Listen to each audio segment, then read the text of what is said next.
Hello दोस्तों, आज की वीडियो में मैं आपको रेलवे ग्रुप डी की असिस्टेंट वर्कशॉप मैकेनिकल की जो पोस्ट है उसके बारे में पूरी जानकारी देने वाला हूं।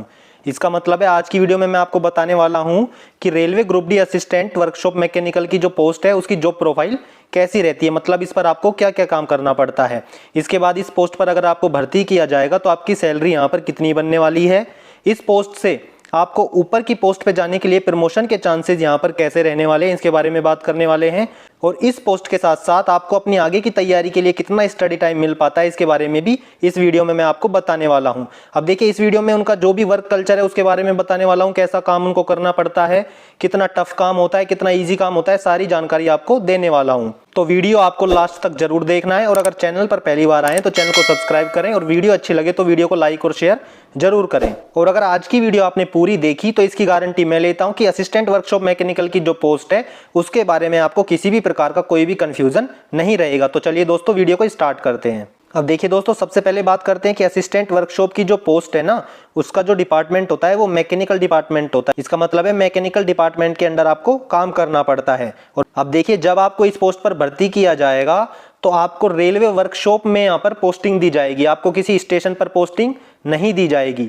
देखिए, रेलवे में क्या होता है, कई कई प्रोडक्शन यूनिट होती हैं, कई वर्कशॉप होती हैं जहां पर रेलवे के जो कोच हैं या इंजन है उनकी मरम्मत की जाती है, वहां पर आपको इसकी अपॉइंटमेंट दी जाएगी। और देखिए, ये जो रेलवे वर्कशॉप होती है ना, ये बड़े बड़े स्टेशन के ही पास होती हैं। तो ऐसे में आपको कोई भी एक बड़ा स्टेशन होगा उसके पास ये वर्कशॉप होगी, वहां पर आपको पोस्टिंग दी जाएगी। और देखिए, इसके लिए मैं आपको एक सेपरेट वीडियो भी लेकर आने वाला हूं जिसमें मैं सभी जितने भी जोन है उनमें कौन कौन सी रेलवे वर्कशॉप है इसके बारे में भी आपको एक वीडियो के माध्यम से बताने वाला हूं। अब देखिए, जब आपको इस पोस्ट पर भर्ती किया जाएगा तो आपको एक यूनिफॉर्म यहाँ पर दी जाएगी कि आपको उसी यूनिफॉर्म में काम करना होगा और ग्रे कलर की पैंट शर्ट आपको यहाँ पर पहननी पड़ेगी। यानी कि जैसी ड्रेस पॉइंट्समैन की होती है ठीक वैसी ही ड्रेस इनकी भी होती है, असिस्टेंट वर्कशॉप मैकेनिकल की भी यहाँ पर होती है। अब देखिए, सबसे इंपॉर्टेंट बात आती है कि इस पोस्ट पर आपका वर्क कल्चर कैसा रहने वाला है। तो देखिए, इसमें आपको maintenance of train coaches, various type of maintenance of train power coaches, wagon, welding, painting etcetera. इसका मतलब है आपको जो ट्रेन के कोच है ना उनकी मेंटेनेंस करनी पड़ सकती है, यानी कि जो इंजन होता है उसकी भी मेंटेनेंस करनी पड़ सकती है, उसमें अगर किसी प्रकार की कोई खराबी है तो उसकी मरम्मत आपको करनी पड़ सकती है। इसके अलावा वेल्डिंग का काम आपको करना पड़ सकता है, पेंटिंग का जो काम होता है कोचेज पे वो भी आपको करना पड़ सकता है। और इन सब कामों में आपको एक असिस्टेंट के तौर पर यहाँ पर काम करना पड़ेगा, मतलब आपको मेन जो काम है ना वो नहीं करना पड़ेगा, केवल उस काम में आपको काम करने वाला होगा उनकी हेल्प करनी पड़ेगी। तो असिस्टेंट के तौर पर ही आपको भर्ती किया जाएगा। तो ये सब इनका काम होता है। अब देखिए दोस्तों, इसमें क्या होता है कि कई जो वर्कशॉप होती है ना उसमें अलग अलग सेक्शन बांट दिए जाते हैं। जैसे एक वेल्डिंग का सेक्शन बांट दिया, एक पेंटिंग का सेक्शन बांट दिया, इसी प्रकार से ट्रेन के जो कोच हैं उनका एक सेक्शन बांट दिया। तो उसमें से किसी भी एक सेक्शन में आपको पोस्टिंग दे देंगे। अगर मान लीजिए पेंटिंग में आपको पोस्टिंग दे दी तो पेंटिंग से रिलेटेड ही आपको वहां पर काम करना पड़ेगा। इसी तरह अगर वेल्डिंग में आपकी पोस्टिंग दे दी वेल्डिंग सेक्शन में, तो वेल्डिंग सेक्शन में जो भी काम होता है वहां पर आपको जो काम करता है उसकी सहायता करनी पड़ेगी। तो इस तरीके से यहाँ पर सेक्शन वाइज काम दे दिया जाता है और इसको जैसे पेंट शॉप, वेल्डिंग शॉप, इस प्रकार से नाम दे दिया जाता है। तो इस तरीके का इनका काम होता है। अब देखिए दोस्तों, अगली बात आती है इनका ड्यूटी टाइम क्या रहता है। तो देखिए, इनका जो मेन ड्यूटी टाइम है ना वो तो दिन में ही रहता है, यानी एक शिफ्ट तो ऐसी चलती है जो सुबह 8 बजे से आके और शाम को 5 बजे तक काम करती है। लेकिन वर्कशॉप है ना दिन और रात दोनों टाइम खुलती है, तो शिफ्ट वाइज भी उसमें कुछ लोग काम करते रहते हैं। अगर आपको डे में ही काम किया जाएगा तो आपको 8 से 5 लगा दिया जाएगा, और अगर शिफ्ट वाइज आपका काम करेंगे तो आपकी 6 से 2, 2 से 10 इस तरीके की आपकी शिफ्ट रहने वाली है। तो दोनों ही तरीके का काम दिन और रात में आपको करना पड़ सकता है, लेकिन जो 90% काम है ना वो यहाँ पर केवल दिन में ही होता है, यानी 8 से 5 ही आपकी जॉब रहने वाली है। अब इसके साथ ही देखिए दोस्तों, इस पोस्ट पर जब आपको काम करना पड़ेगा तो इसकी ट्रेनिंग आपको दी जाएगी या नहीं दी जाएगी। तो देखिए, इस पोस्ट पर आपको बिल्कुल नॉर्मल ट्रेनिंग दी जाती है। नॉर्मल ट्रेनिंग का मतलब है कि आपको लगभग 7 दिन की यहाँ पर ट्रेनिंग दी जाएगी। और 7 दिन में आपका क्या है, मान लीजिए आपको पेंट शॉप यहाँ पर अलॉट कर दी तो पेंटिंग से संबंधित काम या रेलवे के जो भी नियम है उनसे संबंधित आपको जानकारी दी जाएगी, और किस प्रकार आपको असिस्टेंट के तौर पर उनके टेक्नीशियन है उनके साथ काम करना है, या जेई जो काम कर रहे हैं उनके साथ आपको उनके सहायक के रूप में काम करना है, इसकी जानकारी आपको दी जाएगी। बाकी रेलवे से संबंधित नियम, छुट्टी से संबंधित नियम, इस प्रकार की जानकारी आपको 7 दिन में दी जाएगी। तो केवल यही इसमें नॉर्मल ट्रेनिंग रहने वाली है। और ट्रेनिंग के लिए आपको किसी विशेष इंस्टीट्यूट में जाने की भी जरूरत नहीं होती है। जहां पर आपकी पोस्टिंग की जाती है वहीं पर ही आपकी क्लास लगा दी जाती है, और जो आपके जेईई या एसएससी होते हैं ना, वो उस क्लास को लेते हैं 7 दिन के लिए और आपकी ट्रेनिंग उनके द्वारा करवा दी जाती है। अब देखिए दोस्तों, आगे बात करते हैं कि अगर इस पोस्ट पर आपको भर्ती किया जाएगा तो आपकी सैलरी यहाँ पर कितनी रहने वाली है। तो देखिए, अभी जो मैं सैलरी बता रहा हूँ ना, वो 7th CPC के हिसाब से बता रहा हूँ। और जैसा आपको पता है कि सरकार ने अभी 8th पे कमीशन की भी घोषणा कर दी है, तो जब आपकी ज्वाइनिंग इसमें होगी तो लगभग 8th पे कमीशन यहाँ पर लागू हो जाएगा। तो जो सैलरी स्ट्रक्चर है वो चेंज हो जाएगी। लेकिन अभी मैं 7th CPC के हिसाब से क्या इनकी सैलरी बन सकती है वो मैं आपको यहाँ पर बता रहा हूँ। तो सबसे पहले बेसिक पे जो अभी है 7th CPC के हिसाब से वो 18,000 है। उसके अलावा महंगाई भत्ता 53% है।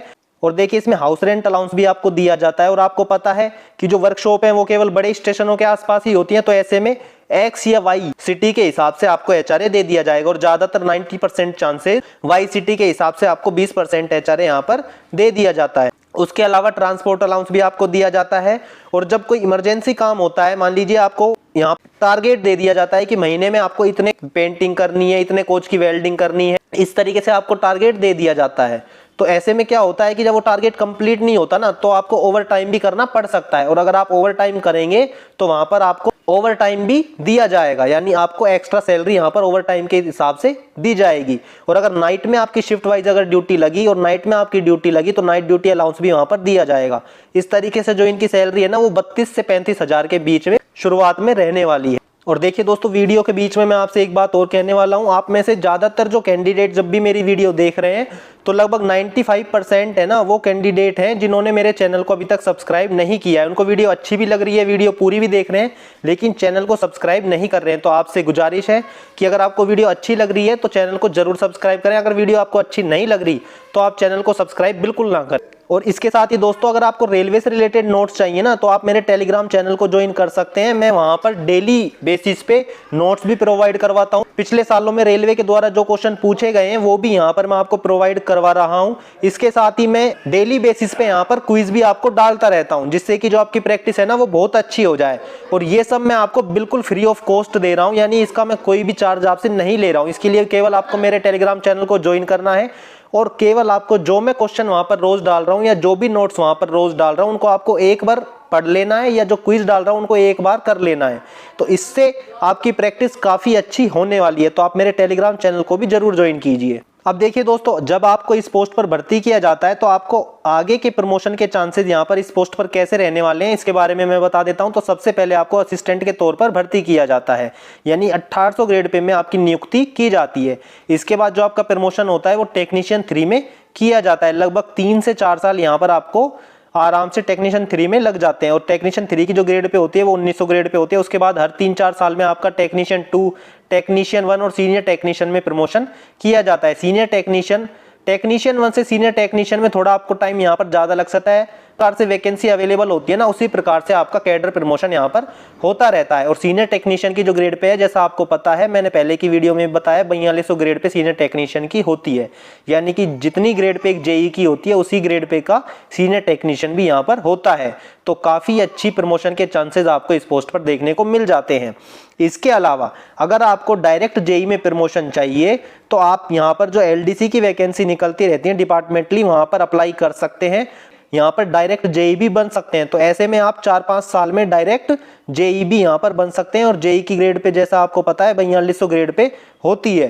तो काफी अच्छे प्रमोशन के चांसेस आपको इस पोस्ट पर देखने को मिल जाते हैं। अब देखिए, बात करते हैं इस पोस्ट पर आपकी सोशल लाइफ कैसी रहने वाली है। मतलब जब आपको इस पोस्ट पर भर्ती किया जाएगा तो आपका जो जीवन है वो किस प्रकार चलने वाला है। तो देखिए, काफी अच्छा जीवन आपका इस पोस्ट पर चलने वाला है। जैसा कि आपको मैंने अभी बताया कि आपकी जो ड्यूटी है ना वो वर्कशॉप में लगाई जाएगी। और वर्कशॉप है वो बड़े बड़े स्टेशनों के आसपास ही होती हैं, या तो वो एक्स सिटी होगी या वो वाई सिटी होगी। तो ऐसे में आपकी सोशल लाइफ काफी अच्छी रहेगी, यानी कि बड़ी सिटी में ही आपकी पोस्टिंग दी जाएगी। इसके अलावा आपकी ज्यादातर 90% जो ड्यूटी है वो दिन में ही लगाई जाएगी, यानी 8 से 5 आपकी जॉब रहने वाली है। तो ऐसे में तो इस हिसाब से भी आपकी सोशल लाइफ काफी अच्छी रहने वाली है। और देखिए, कई वर्कशॉप में क्या होता है, सैटरडे को हाफ डे भी होता है। सारी वर्कशॉप में ऐसा नहीं होता है, लेकिन कई कई वर्कशॉप में सैटरडे को हाफ डे भी होता है। तो ऐसे में अगर हाफ डे हुआ तो आपको सैटरडे को हाफ डे के बाद छुट्टी भी दे दी जाएगी। तो इस तरीके से भी आपकी सोशल लाइफ यहाँ पर काफी अच्छी रहने वाली है। अब बात करते हैं कि इस पोस्ट पर आगे की तैयारी के लिए आपको स्टडी टाइम कितना मिल पाएगा। तो काफी अच्छा आपको स्टडी टाइम मिल पाएगा। आपकी जॉब जो चलेगी वो 8 से 5 चलेगी, उसके बाद आपके पास टाइम ही टाइम, आराम से पढ़ सकते हैं। इसके अलावा जब आप वर्कशॉप में भी काम करेंगे ना, तो रोज 3 से 4 घंटे ही आपका काम होगा। ऐसा नहीं है कि अगर आपकी 8 घंटे की नौकरी है तो पूरे 8 घंटे ही आपको बुरी तरह काम करना पड़ेगा, ऐसा कुछ भी नहीं है। 3 से 4 घंटे ही मैक्सिमम काम होता है। उसके बाद आप आराम से पढ़ सकते हैं, अपने मोबाइल के माध्यम से पढ़ सकते हैं, क्विज कर सकते हैं, कोई टेस्ट सीरीज वहां पर ज्वाइन करके आप वहां उसकी प्रैक्टिस भी कर सकते हैं। इस तरीके से आप कर सकते हैं। लेकिन बस इसमें एक दिक्कत ये रहेगी, जब वर्कशॉप में आपकी ड्यूटी दी जाएगी तो पढ़ाई तो आप कर सकते हैं, लेकिन वर्कशॉप की जो आवाज है, किसी भी प्रकार की मरम्मत वहां हो रही है, कुछ भी हो रहा है, उसकी आवाज आपको परेशान कर सकती है। तो केवल एक नेगेटिव पॉइंट ये रहेगा। बाकी जब आप वहां पर रोज काम करेंगे तो इसकी आदत भी आपको हो जाएगी। तो ऐसे में आपकी पढ़ाई इस पर काफी अच्छी आगे की तैयारी के लिए हो जाएगी। और देखिए, ऐसे ही फीमेल कैंडिडेट के लिए पोस्ट कैसी है। तो फीमेल कैंडिडेट के लिए भी ये पोस्ट काफी अच्छी है, क्योंकि काम का लोड भी इस पोस्ट में ज्यादा नहीं होता है। 3 से 4 घंटे आपको काम करना पड़ता है और काम भी आपको असिस्टेंट के तौर पर ही करना पड़ता है। तो इस तरीके का काम ही आपका रहने वाला है। एक असिस्टेंट के तौर पर ही आपको भर्ती किया जाएगा। तो आपका वर्क कल्चर भी ठीक है, इसके अलावा आपका ड्यूटी टाइम भी ठीक है। सिटी में भी एक्स या वाई सिटी में ही आपकी पोस्टिंग दी जाएगी, तो इस हिसाब से भी ठीक है। तो लड़कियों के हिसाब से भी ये पोस्ट काफी अच्छी है। उम्मीद करता हूं दोस्तों आपको वीडियो अच्छी लगी होगी। अगर वीडियो अच्छी लगी है तो चैनल को सब्सक्राइब करें और वीडियो को लाइक और शेयर जरूर करें। और जैसा मैंने पहले कहा, अगर आप रेलवे की तैयारी कर रहे हैं तो मेरे टेलीग्राम चैनल को भी जरूर ज्वाइन करें, लिंक मैंने डिस्क्रिप्शन में दिया है। तो दोस्तों मिलते हैं अगली किसी ऐसी इंफॉर्मेटिव वीडियो में, तब तक के लिए जय हिंद दोस्तों।